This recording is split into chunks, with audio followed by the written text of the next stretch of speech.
नमस्कार, बहुत स्वागत है आपका इंडिया न्यूज पर। मैं हूं आपके साथ निहारिका श्रीवास्तव और आप मेरे साथ देख रहे हैं 33 जिले 33 खबर। जयपुर में होली के त्योहार पर सीएम अशोक गहलोत ने विभिन्न संगठनों के प्रतिनिधिमंडल और आम लोगों से मुलाकात की और उन्हें होली की शुभकामनाएं दी हैं। इस दौरान बैठक में मौजूद सभी लोगों ने सरकार द्वारा चलाई जा रही जन कल्याणकारी योजनाओं पर आभार जताया।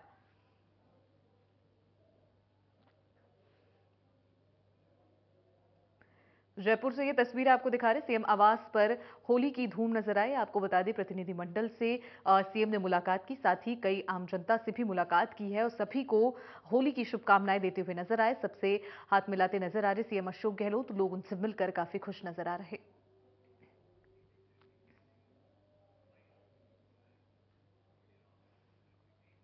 राजधानी जयपुर में पूरा प्रदेश होली मना रहा, लेकिन इसी बीच पुलवामा हमले के शहीदों की 3 वीरांगना पूर्व डिप्टी सीएम सचिन पायलट के आवास के बाहर धरने पर बैठी हुई। होली पर वीरांगनाओं के धरने पर बैठने को गंभीरता से लेते हुए कांग्रेस सरकार के कैबिनेट मंत्री प्रताप सिंह खाचरियावास और मंत्री शकुंतला रावत धरने पर पहुंचे। इस दौरान भाजपा सांसद किरोड़ीलाल मीणा भी वहां साथ नजर आए। कैबिनेट मंत्री प्रताप सिंह खाचरियावास और शकुंतला रावत ने तीनों वीरांगनाओं से बातचीत की है और इस दौरान सरकार के मंत्रियों ने वीरांगनाओं की सभी मांगों पर सहमति जताई। जिन पुलिस वाले ने दुर्व्यवहार किया उसके खिलाफ कार्रवाई पर भी आश्वासन दिया गया है। हालांकि वीरांगनाओं ने सरकार से लिखित में आश्वासन मांगा है। वीरांगना का कहना है कि हमें लिखित में सरकार आश्वासन दे, हम धरने से उठ जाएंगे। आप अब तैयार हैं? वीरांगना जी, ये लिखित में देने के लिए तैयार है? राजेश को जो हमारे मुंह बांध थप्पड़ मारे हो गया, उसका जो अपमान है बहुत ज्यादा है। मेरे को तो ऐसा है कि मंत्री के सामने हम खड़े हो जाएंगे, हमारे को फांसी दे दो, गोली काट दो, हम तैयार हैं। हम जीना ही नहीं चाहते हमारे समाज में। मैं कैसे मुंड दिखाएंगे, कैसे तो कहेंगे? इतनी मारपीट की वीरांगना के साथ, ऐसे वहाँ मुख्यमंत्री जी के गेट के सामने इतनी मारपीट हो रही है, तो पुलिस वाले बच्चों को तो बिल्कुल न्याय चाहिए। मेरे को लिखित में चाहिए, लिखित में चाहिए। बिल्कुल इस पर भी बात कर लेते हैं। हम इनकी मांग मानने को तैयार है, जैसे जो गवर्नमेंट का जो रूल है, क्योंकि राजस्थान सरकार ने जैसा कि पैकेज दिया है, आप गुजर सामान जो लिखित में मानती हूँ, कॉलेज और नौकरी लिखित में दे दिया। राजस्थान सरकार के जो मुख्यमंत्री गहलोत साहब हैं, गहलोत जी ने जो पैकेज दिया पूरे भारत देश में ऐसा पैकेज नहीं है।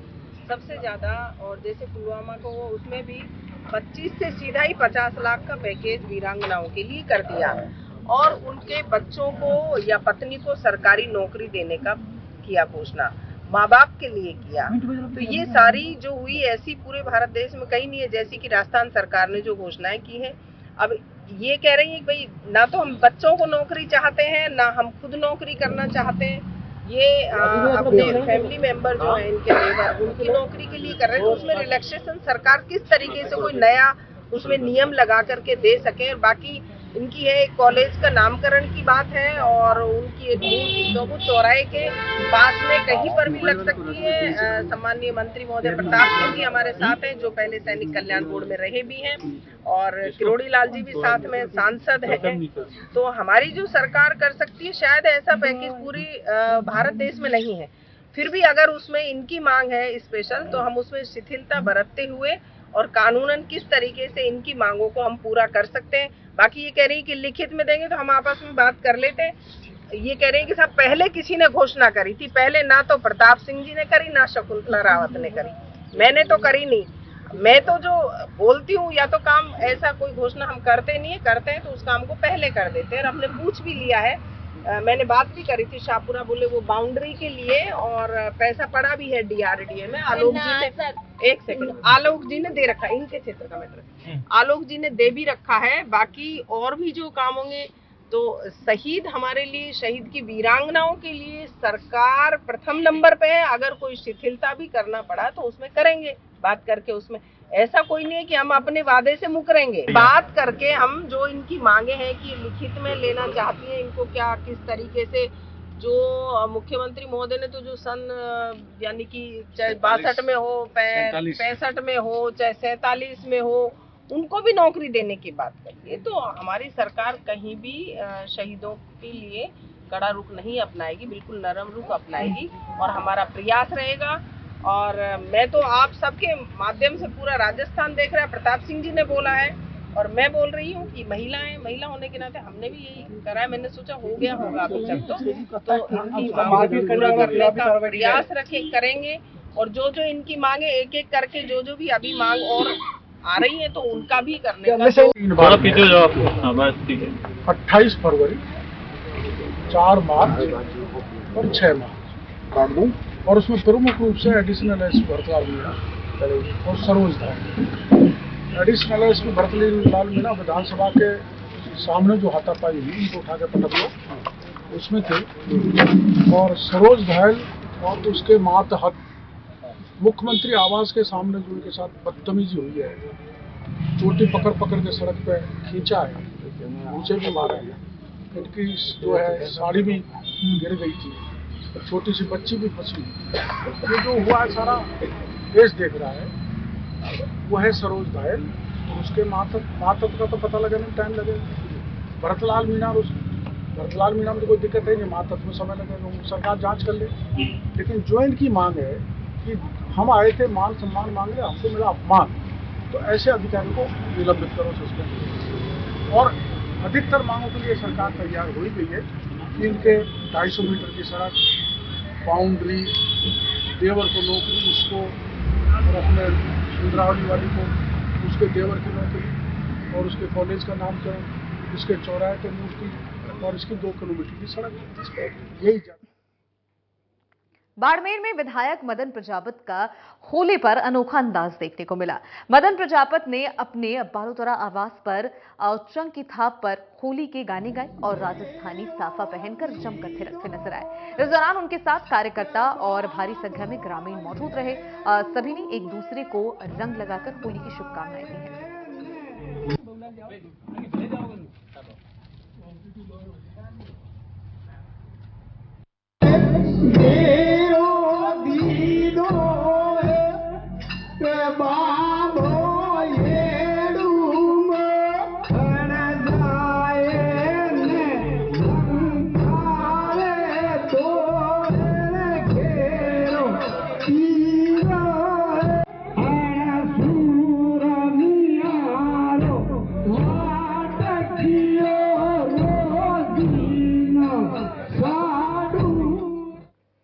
उदयपुर में वल्लभ नगर में होली पर अनोखी परंपरा मनाई जाती। होली वाले दिन मेनार गांव में बारूदों से होली खेली जाती। इस तरीके की परंपरा 500 सालों से चली आ रही। इस युद्ध को मेनार गांव में हर साल दोहराया जाता है। आपको बता दें, युद्ध भी कोई सामान्य नहीं, बंदूक और तोपें आग उगलती हैं और इनकी आवाज की गूंज गांव के 5 किलोमीटर के दायरे में सुनाई पड़ती है। खास बात यह है कि इस बारूद की होली में किसी प्रकार की पुलिस द्वारा कोई रोक टोक नहीं है। ग्रामीणों में इतना अनुशासन है कि बारूद की होली खेलते हुए भी आज के दिन तक कभी भी कोई झगड़ा नहीं हुआ और ना ही ये किसी को कोई नुकसान पहुंचा है या जान हानि हुई है। आपको बता दें कि होली के त्योहार की शुरुआत अगले दिन रात के 1 बजे रणबांकुरे ढोल की तान से होती है। गांव के 5 स्थानों पर 2 ढोल एक साथ 10-10 मिनट के अंतराल में बजते हैं, जो 36 पहर तक बजते ही रहते हैं। उसके साथ शहीदों को सलामी दी जाती, तो वहीं कुछ लोग ढोल थाप पर थिरकते भी नजर आ रहे हैं।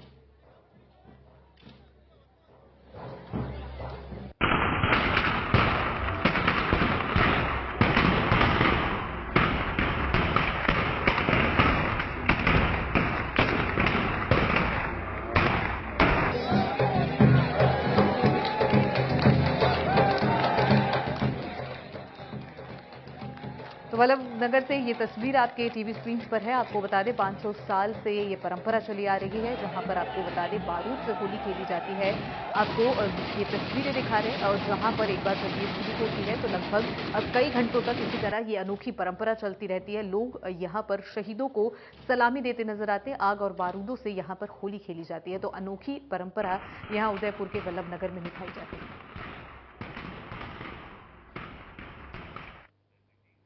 मेहंदीपुर बालाजी धाम में होली मेले में फाग उत्सव की धूम देखने को मिली। बालाजी मंदिर ट्रस्ट अध्यक्ष और पीठाधीश्वर महंत नरेशपुरी महाराज के साथ भक्तों ने फूलों से फाग उत्सव मनाया। उत्सव में शामिल होने के लिए दूर दूर से हजारों की संख्या में भक्त यहाँ शामिल हुए, तो वहीं होली के भजनों पर लोग जमकर नाचते नजर आए। सभी ने एक दूसरे के साथ फूलों से होली खेली है।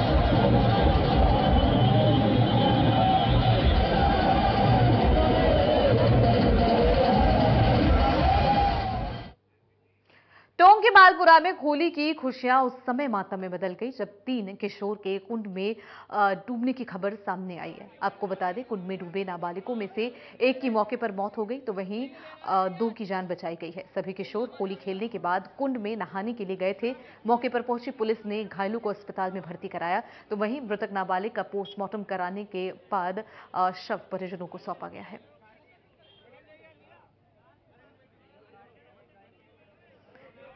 तो मालपुरा से ये तस्वीर आपको दिखा रहे, नहाने के दौरान कुंड में जो 3 किशोर थे वो डूब गए। आपको बता दें, एक की मौके पर ही मौत हो गई है। फिलहाल शव को पोस्टमार्टम के लिए भेजा गया, बाकी 2 की जान मुश्किल से बचाई गई है।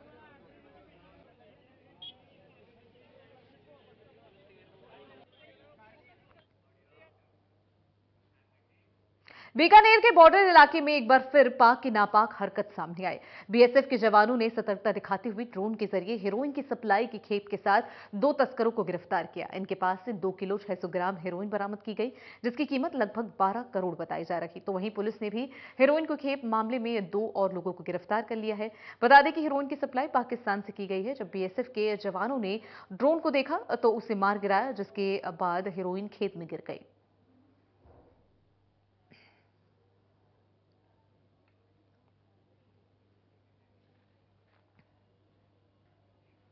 चित्तौड़गढ़ के कपासन में पुलिस ने नाकाबंदी के दौरान एक बाइक सवार तस्कर से 10 किलो अफीम जब्त की और तस्कर ने 5 अलग-अलग पॉलिथीन की थैलियों में अफीम भरी हुई थी।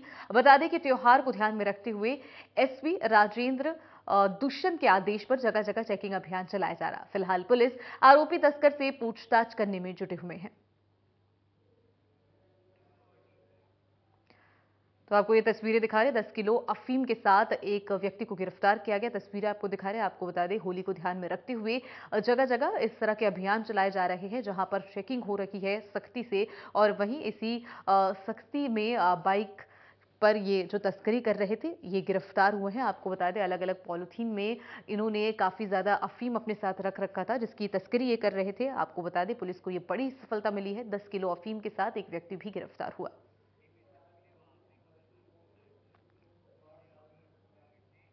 अजमेर के ब्यावर में होली खेलने के दौरान 2 पक्षों में मामूली कहासुनी झगड़े में तब्दील हो गई, जिसमें एक पक्ष के युवक ने दूसरे पक्ष पर हमला कर दिया।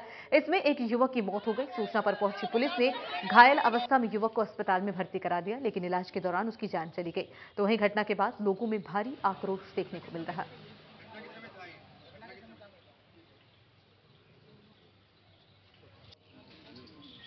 जैसा कि आप सबको पता है कि आज करीब 1:30 बजे के आसपास ब्यावर में बहुत ही एक अप्रिय घटना हुई, जिसमें गणेश पुत्र श्री हरीश जाति नायक, उम्र करीब 19 साल, उसकी मृत्यु होगी। और इसमें ये बात सामने आई है कि कुछ एफआईआर के अंदर 3-4 लोगों के नाम सामने आए हैं जिन्होंने इनके साथ में मारपीट करी। और जो गणेश है उसके भाई वगैरह भी थे पार्क में और उनके साथ भी मारपीट हुई है। तो अभी जो है हम लोगों ने जो टीमें लगाई हुई हैं, काफ़ी सीसीटीवी वगैरह भी हम चेक कर रहे हैं। जिन गाड़ियों में वो आए थे वो भी हम चेक कर रहे हैं। और अभी हमारे पास में कुछ नाम सामने आए हैं और हम उनको दस्तयाब करने का ट्राई कर रहे हैं। और फिलहाल जो है बॉडी मॉर्चरी में रख दी गई है और टीम गठित करके अभी उसका पोस्टमार्टम किया जा रहा है। अभी इसका ऊपर कुछ क्लियर हम कह नहीं सकते, और एक बार जो आरोपी है उनको दस्तयाब कर ले, उनसे बातचीत कर ले, उसके बाद बता पाएंगे। तो ब्यावर से ये तस्वीर आपको दिखा रहे, 2 पक्षों में यहां जमकर मारपीट हुई। आपको बता दें कि एक युवक की इस झड़प में मौत भी हो गई है, कुछ लोग घायल भी बताए जा रहे हैं। आपको बता दें कि 2 पक्षों में एक विवाद अचानक झगड़े में तब्दील हो गया, जिसके बाद एक युवक की मौत हो गई। तस्वीर आपको दिखा रहे। तो फिलहाल 33 जिले 33 खबर मेरे साथ इतना ही। मुझे दीजिए इजाजत, बाकी खबरों के लिए देखते रहिए इंडिया न्यूज हरियाणा।